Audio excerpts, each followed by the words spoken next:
Quand arbitrer son patrimoine, bienvenue, c'est Belric, je suis content de te retrouver pour cette nouvelle vidéo. Voilà, donc une nouvelle vidéo encore en total impro. Total impro, je sais pas si tu as vu les précédentes, donc voilà. Je ne sais pas de quoi je vais... Enfin, je connais le sujet, je me dis tiens, parce que les sujets, pour ne rien te cacher, c'est au sujet des conversations, des questions qu'on me pose. Donc si tu as des questions à me poser, je vais sûrement en répondre en vidéo, donc n'hésite pas. Et puis voilà, des amis investisseurs, lors de causeries entrepreneurs investisseurs, tu sais, les émissions qui durent 45, 1 heure, on discute, je dis ah tiens, c'est intéressant ce qu'il m'a dit, je vais creuser un peu plus, et puis je réfléchis et je trouve des sujets, et puis je te partage mes réflexions. Donc si tu n'es pas coutumier de cette chaîne, de ce contenu, je m'appelle Belrix, investisseur entrepreneur, avant j'étais un responsable informatique à Lyon. Et puis, il y a un moment où, à la naissance de ma fille, j'ai eu le déclic, je me disais, je ne pouvais plus rester dans ce schéma classique métro boulot dodo, où ce qu'on m'avait appris pour acheter, ce que je disais, c'était acheter du bonheur, pour me faire plaisir, c'est l'achat de bonheur, c'est-à-dire la consommation, c'est-à-dire 5 semaines de congés payés, je fais des beaux voyages, et encore, je revenais tout le temps en Martinique ici. Mais je voyais mes collègues, ils allaient au Japon, au Mexique, blabla, ils revenaient tout bronzés, ils étaient tout contents. Le seul moment de plénitude, alors quand moi j'étais heureux, c'était quand tu allais en week-end. Donc je voyais tous les gars, ah bon week-end, tout ça. Moi j'étais passionné de mon boulot, donc et j'ai décidé de changer de vie. Et c'est pour ça que j'ai créé My Cat is Witch, le blog. C'est une sorte de journal intime où je te donnais ma façon de réfléchir. Et c'est pas parce que j'ai réussi cet objectif que j'ai abandonné le blog. Je continue à diffuser des vidéos, des contenus. Et je te refais part de mes réflexions. Pas en mode gourou, genre je suis un expert, blablabla. Non, c'est pas mon truc. C'est juste, je continue à grandir, je continue à apprendre. Enfin, j'espère. De façon, voilà. Et ma réflexion a évolué. Ce que je disais il y a 2 ans et demi, je ne dis plus. Alors, ça n'a pas totalement changé. C'est un cheminement, c'est un chemin, c'est une route. Donc, je te fais part de ma réflexion. Et si ça peut te permettre d'avoir une idée qui change tout dans ta vie, ou même change un truc minime dans ta vie, mais j'aurais gagné mon pari. Voilà. Donc, du coup, alors, de ce que je vais parler, oui, pourquoi, quand arbitrer son patrimoine? Pourquoi je te dis ça? C'est parce que, voilà, la question s'est posée dernièrement pour quelqu'un que je suis, parce que je suis mes stagiaires, ceux qui m'ont fait confiance, qui ont acheté une formation, et voilà, il me disait, ouais, voilà, qu'est-ce que t'en penses, qu'est-ce que je peux faire avec telle somme? Et je me dis, mais effectivement, l'arbitrage de patrimoine, moi, c'est pas mon sujet parce que, et encore, oui, parce que mon patrimoine se compose d'immobilier, mais de business, c'est-à-dire d'entreprise. Et cette année, par exemple, j'ai décidé de me consacrer au business de mon épouse. C'est-à-dire que j'ai mis entre parenthèses mes autres business, c'est-à-dire je continue à faire des vidéos, parce que mon business, pour tout être caché, c'est cool. Hein. Je t'enregistre des vidéos, je enregistre des podcasts, je fais des contenus, j'écris des articles, voilà.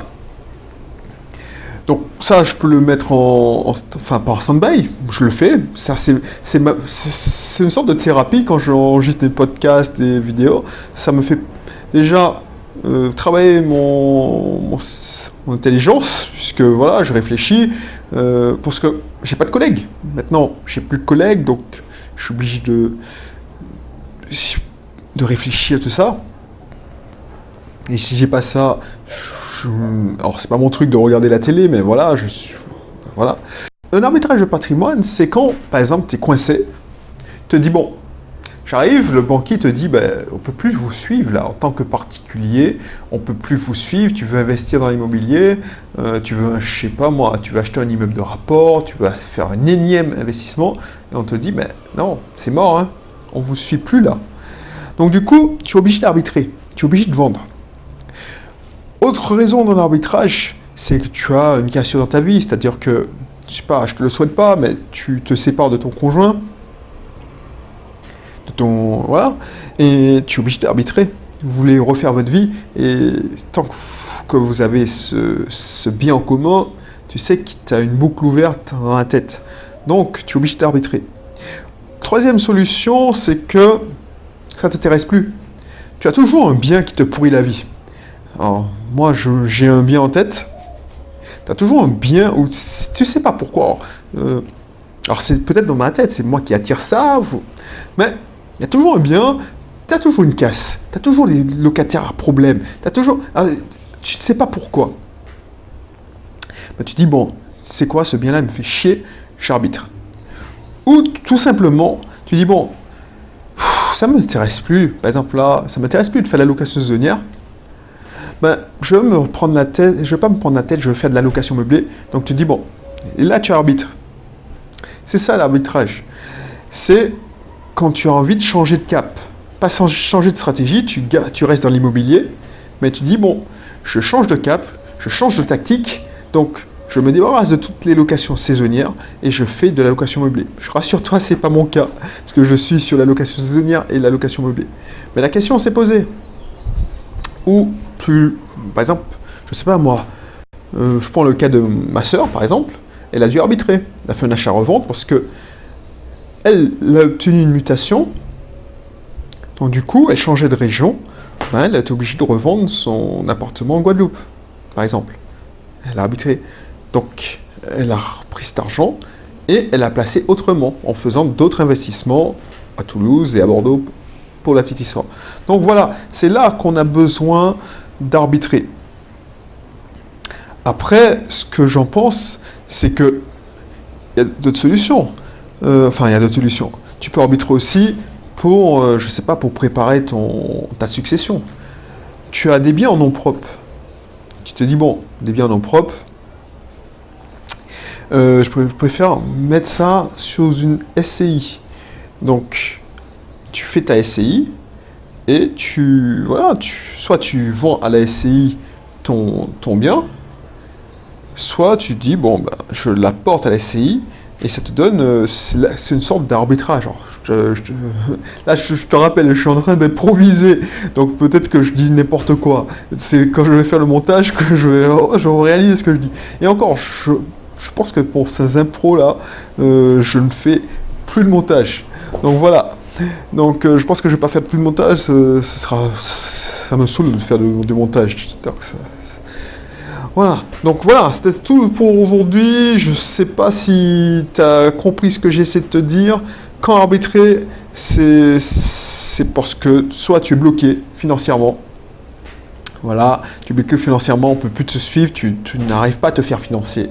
Donc voilà, tu es obligé de vendre le bien, soit tu en as tout simplement assez, soit il arrive quelque chose, bien ou mal, c'est-à-dire que, par exemple, pour ma soeur, c'était bien, un avancement de carrière, une mutation, ben, elle était obligée de partir en métropole pour continuer sa carrière, ben, tant mieux, et c'est bien, donc elle a arbitré, ça peut être un accident de la vie, c'est-à-dire que tu te sépares de ton conjoint, donc tu es obligé d'arbitrer, nécessairement, ou préparer ta succession. Voilà. Donc c'est tout pour aujourd'hui. Si ça t'intéresse de continuer sur le thème de l'investissement locatif, je te rappelle que je t'offre un cursus où tu auras accès à des vidéos privées, des guides privés, des webinaires, des rediffusions de webinaires, des replays. Voilà. Tu connaîtras aussi mon histoire plus en détail parce que je ne vais pas te raconter ma vie ici, c'est pas le sujet, c'est pas le but.